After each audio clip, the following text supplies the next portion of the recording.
Good evening, everyone. It's great to be with you all. What comes to your mind when you hear the word leader? Or maybe I can ask it this way. Who comes to your mind when you hear the word leader? Some of you might think of famous presidents. We have monuments that are built after them, street names that are named after them. And you might think to yourself, these are people who are leaders, naturally. They're important figures in our history. Or others of you might think, these kinds of people are leaders. Think about Oprah and the way that she's changed society, the way we think, the way we behave. Some of our ideology is in the fabric of our communities. Maybe she's a leader. Or consider people like this, tech behemoths, men and women who are literally changing the way we interact with one another. Entrepreneurs, famous business people. And you might think to yourself, surely they're a leader. But this next image, nobody will know who they are. This next image is my family. And you might think to yourself, who is that? The person on the left is my great-grandfather. He immigrated from Korea to America in the 1970s, fleeing communism. The gentleman standing up tall on the far right is my father. Without him, I wouldn't be here. And that is me, right there in the middle, saluting you all the way. So you might be thinking to yourself, who really is a leader? What does it take to be a leader? And just for the next few moments, I want to invite us to have a conversation about what the myth of leadership and discovering everyday leaders in the ordinary and mundane. For the last 8 years, my wife has worked in the spinal cord injury unit at the VA hospital. She works with our vets. And I know we're here, right here in Coronado. If there's some vets out there, thank you for being here. Thank you for your service. And my wife has an incredible job. It's incredibly challenging at times, as you can imagine. But one of the things she does is she helps men and women who are paralyzed from the waist down, from the neck down, and she does everything for them. She has an incredible feat, as you can imagine. And I'll never forget the story that she told me once. She said to me, Danny, I was working with a commander one time. And now imagine this commander, if you will. 6'3", 6'4", 250 pounds. He's a beast, right? I'm the shortest guy on stage. Jacques and Jeff are really tall as well. But this man, he oozes leader. He walks into a room and everybody turns to him. And quite literally, he looks down at everybody else. And at this point in time, he was paralyzed. And he had just got into the hospital 2 weeks ago. And my wife had the privilege of serving him. And quite ironically, she turned to him and said, "How can I serve you?" looking down. And as the days would go by, in his commander-like persona, he would sit there thinking, man, I wish I could be out there. Is this what my life is about now? And after 2 weeks, as she was serving him, she saw a tear running down his face. And she turned to him and said, "Sir, what's the source of your tears? Why are you crying?" And in that moment, he could have said a number of different things, couldn't he? He could have said, "You know what? I'm crying because I'm sad that I can't run." It's a very legitimate thing, don't you think? I can't put on my shoes and go for a walk. That's why I'm crying. He could have said a number of different things. He could have said, "You know what? I'm crying because I miss being able to stand up from my captain's chair, look at the Pacific Fleet, and say, go here and go there.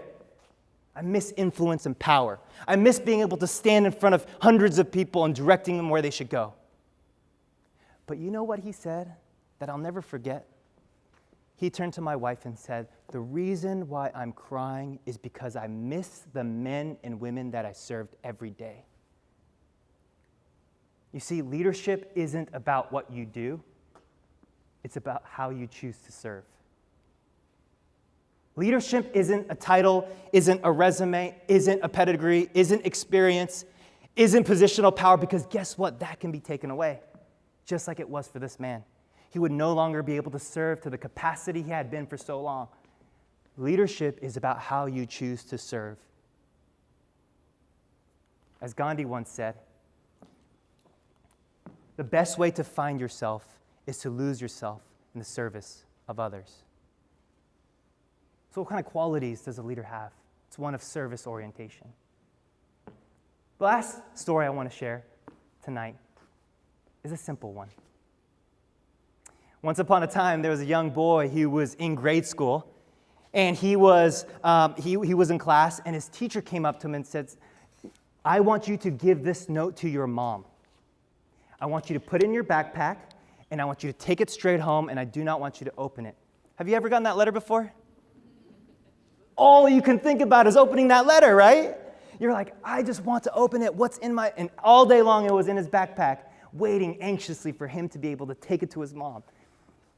And so then he goes to his mom, gives her the note, and she opens it up. And all of a sudden, she begins to cry. And he turns to his mom and says, Mom, why are you crying? And his mom says, Son, your teacher says you are so brilliant and bright that you are far surpassing your kids, the other students in class. I need to now homeschool you moving forward. He said, okay, I guess that's fine. So the next several years, he began teaching. She began teaching him. He would go and vent, and he would go play, and he would explore, and he would find all things that he can get his hands on, and he would progress through grade school. And several years later, his mother passed away. And as he was rummaging through her stuff, he pulls out some of her old notes, and she finds it. He finds the note that she had written, that the teacher had written to him so many years ago. And as he reads the note, he begins to cry. Why is he crying? Because the note did not say that he was brilliant and smart. The note said that actually he was addled. He was falling behind, that he wasn't smart enough to stay with the kids in the classroom, and so that he could no longer participate in the classroom setting, and he needed to now be homeschooled from his mom. You see, the true hero of this story is not this young boy. It's actually the mom. This young boy is Thomas Edison, great inventor of our time. You see, leadership is not about what you do or your resume or your title. It's about how you choose to see. How do you see the people who are in your spheres of influence? Do you look at them with a lack of confidence? Do you look at them as objects to be moved? Or do you choose to look at them with a perspective that says, I believe in you better than you believe in yourself? Because that's what this mom did. He says, I see something in you, and my job is to bring out the best in you. So I want to turn the question to you this evening. What comes to your mind when you hear the word leader? Who might you consider to be a leader?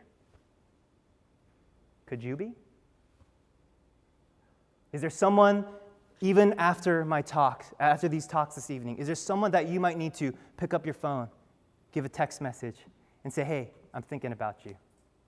Is there someone that you might need to say, how can I intentionally become in your life so that I might serve you selflessly? Because those are the leaders that make all the difference. Those are the unsung heroes in our lives. And you too can be a leader like that. You see, leadership is not about what you do. It's about how you serve, and it's about how you choose to see. My name is Dannykimm. It's been a pleasure sharing the stage with you tonight. Thank you very much.